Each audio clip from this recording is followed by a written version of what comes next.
Here's the saddest thing when you're 10 years into something. 99% of the people on earth quit. 99% of the people quit at 10 years. They start putting faith in what other people want for them. They put faith in what other people think of them. They put faith in all the opinions and judgments and energy of other people. And they end up manifesting exactly what those people want for them, a copy. There's that kid that drops out of college, he's 19, he really believes in himself, he's passionate, he has a great idea about having an online bookstore or a social media community, drops out of Harvard. And 10 years later, he's 25% of the way there. And his parents are like, you moron. His friends are like, you moron. He's crazy. That guy's not making a penny. He's living in his car, he's living in his office, he's living with his parents. 10 years into it, I'm 25% of the way there. Here's the saddest thing when you're 10 years into something. 99% of the people on earth quit. 99% of the people quit at 10 years. They start putting faith in what other people want for them. They put faith in what other people think of them. They put faith in all the opinions and judgments and energy of other people. And they end up manifesting exactly what those people want for them, a copy.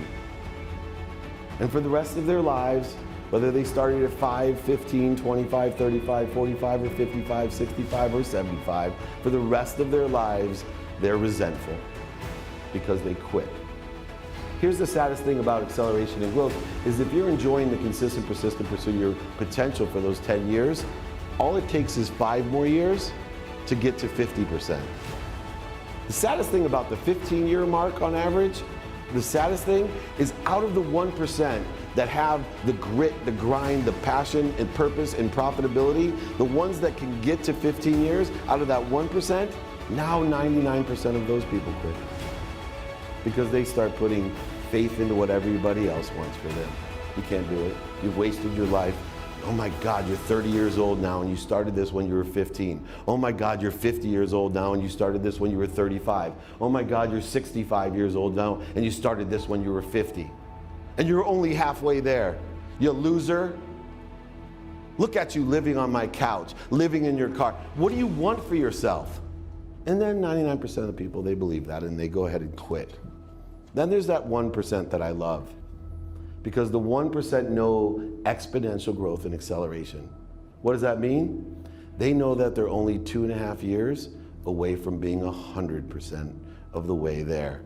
And boom, 17.5 years from now, you too will be known as an overnight success. And all of those people that thought you were the biggest loser, idiot in the world will be asking you for jobs, asking you to pay for dinner, asking you to buy them houses and cars, and telling you that you are a genius. That's the way it works. That's the way it works for the richest man on earth. 25 years ago, started a company, literally an online bookstore in his garage. Now he makes over $100 billion a year.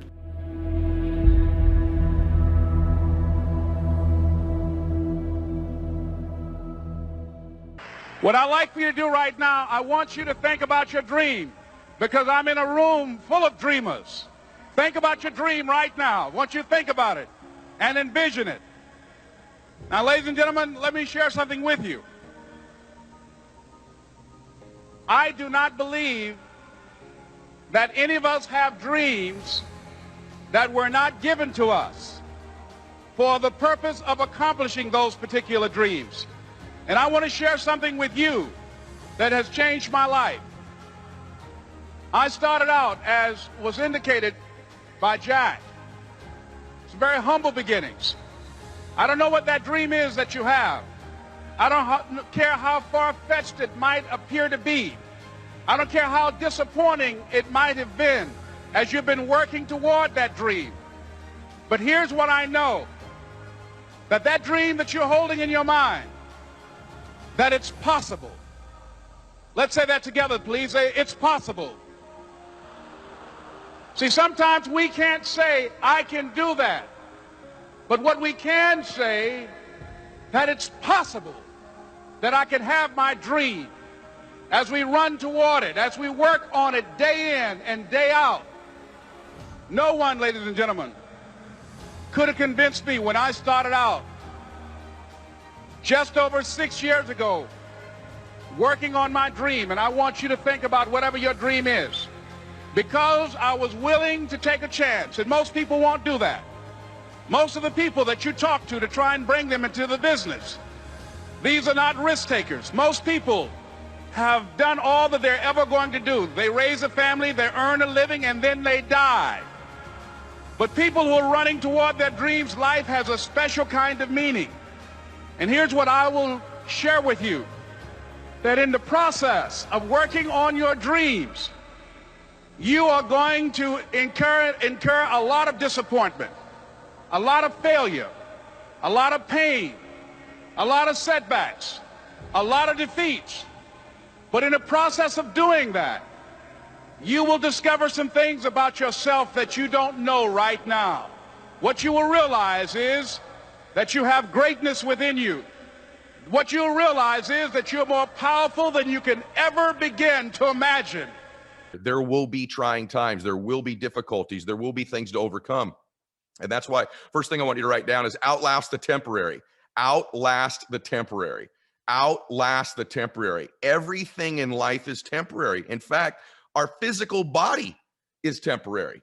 And so every single element of our lives are temporary. But the more we think things become permanent, the more the pressure accumulates on us. We can never get out of this. I'm permanently going to be broke. I'm permanently going to be unhappy. I'm permanently overweight. The world is permanently going to be in turmoil. My business is permanently going to fail. It's just a lie. You have to outlast the temporary. All pain is temporary. All things are temporary. And that's something that's really difficult to get our arms around. But if you really think about it, your body is temporary. At some point, your body will no longer exist. So everything in life is temporary. And once you embrace that, it changes your perspective on everything. Life made you this way. We can't live like this. We can't live in fear. We can't live in judgment. We can't be afraid of what the fuck people right now are looking at me saying about me. We cannot be afraid of that. That's Goggins. Goggins saying, fuck all of you who don't like me, who don't want to, and that person then comes in. But you have to be David Goggins and say, man, I'm afraid of this. I'm fucked up here. Life made me this way here. I stutter. I have these issues with reading and writing, and I'm fat and I'm insecure. You have to face that in that dark room. In that dark room is who you are. But in that dark room is where you have to create another human being that walks out of that dark room to face who you are. That's the only way you're gonna get over all those things. You have to create someone else. Not like you have two different personalities, it is you. But you have to find strength. And that visualization of almost me cracking out Goggins, like almost like that Superman cape, like I'm coming out a different person, a person that doesn't give a fuck about anything, who doesn't care about being judged, who knows I'm weak, who knows I'm afraid, who says, whatever you think about me, take it, whatever, I'm here. That's Goggins. In the dark room, you face yourself, you realize you want to be better, you realize you don't want to be this weak, insecure person in the world who has all these problems that we all have. We all have. Social media is a great platform to tell you who we want to be, not who we are. So that's where that dark room is. I never expected to be anything but ordinary. I was raised to be nice and ordinary. I expected I would grow up to be, my dad worked for the phone company. I figured I'd go to work for the phone company, maybe work in an office. I figured I'd live, I'd work till 65. I'd have 1.34 kids. I'd retire at 65, and then I'd die at the statistical average age for my gene pool. That's what I expected. Until one day in 1972, on the radio in the next room to mine, I heard a voice that changed everything. I was working for the Little Rock Housing Authority, Little Rock, Arkansas, Urban Renewal Agency. I was a government clerk making $525 a month. I weighed 200 pounds. This is 148. I smoked 2 packs of cigarettes a day. I had never set a goal in my life. I didn't have a college degree and no money in the bank. I was newly married with a new baby at home, and I didn't expect much from life. And in the next room, I heard the voice of Earl Nightingale, known at the time as the Dean of Personal Motivation. He was on 900 radio stations around the world, and what he said that day will forever resonate with me. He said, if you will spend 1 extra hour each day studying your chosen field, you'll be a national expert in that field in 5 years or less. That hit me like a tornado. It rearranged everything in my life. I started doing the math. An hour extra a day, so let's say 5 days a week, 50 weeks a year, that's 1,250 hours over 5 years. If I spent, me, just ordinary me, 1,250 hours studying one subject, wow, yeah, I could actually be a national expert.